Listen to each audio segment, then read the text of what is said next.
Have you been there where something in life happens, like a car hits your bike, or the engine blows up, or you've got to leave the country, and you put the bike under a cover thinking that you'll get back to it in the future? Well, it's happened to me, happened to a friend of mine. Life gets in the way, but what really happens is the fuel tank rusts out. Yamaha R6 2015 model, only less than 1,000 kilometres on it, but unfortunately he had to go away overseas, and the bike has been under a cover looking in perfect condition, but the fuel had gone off and the bike won't run and the tank is rusted. Now also the pump is also no more, so I've got to get a new pump for it. Now in my case, we have another horror story. You open the fuel tap and the fuel just stinks, which means I've got big problems in there too, for the second time. First time a car hit me. The bike was off the road for years. I went on to the Hayabusa and I'd get back to repairing this at a later time, I thought, at the time.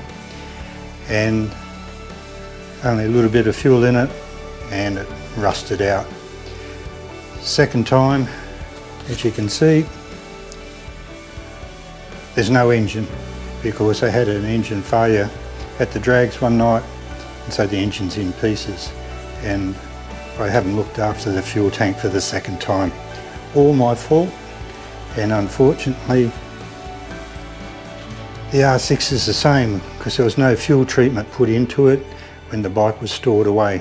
Now I've mentioned already that I treated the K6 tank years ago for the rust that was in it, and I used plain old from the supermarket white vinegar.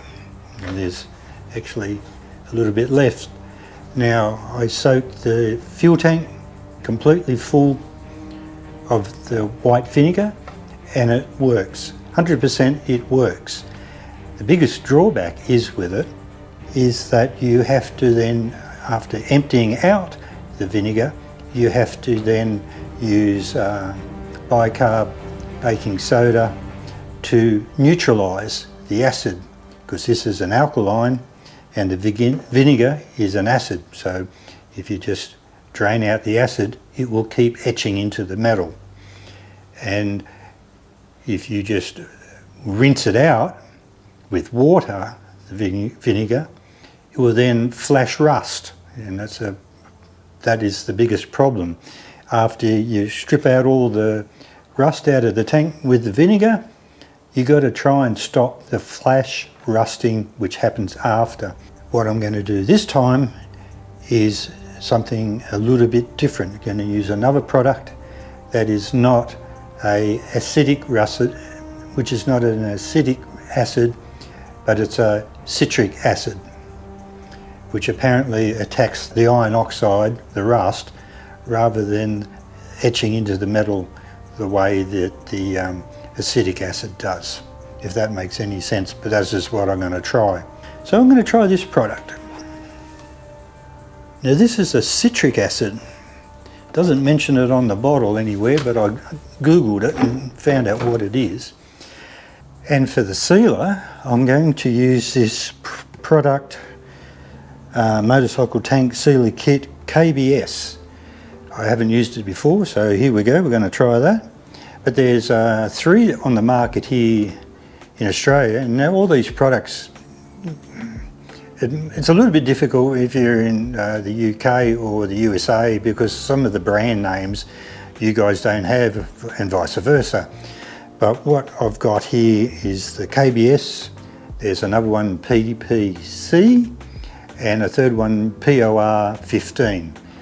So I believe they all work really well for this tank sealing after the acid treatment, and give it a go. But first I've got to drain the rotten fuel out of there. I should say the stale fuel.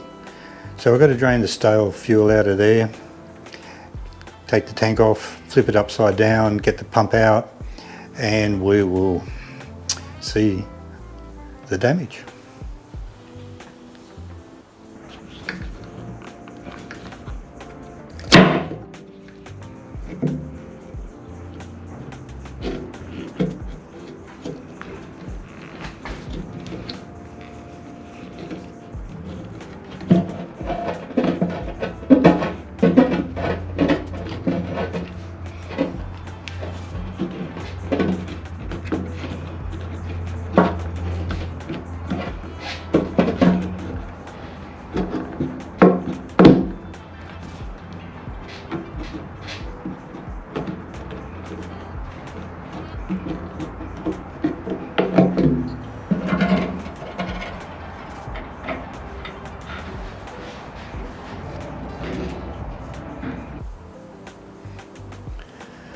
Well, that's looking pretty sad, isn't it?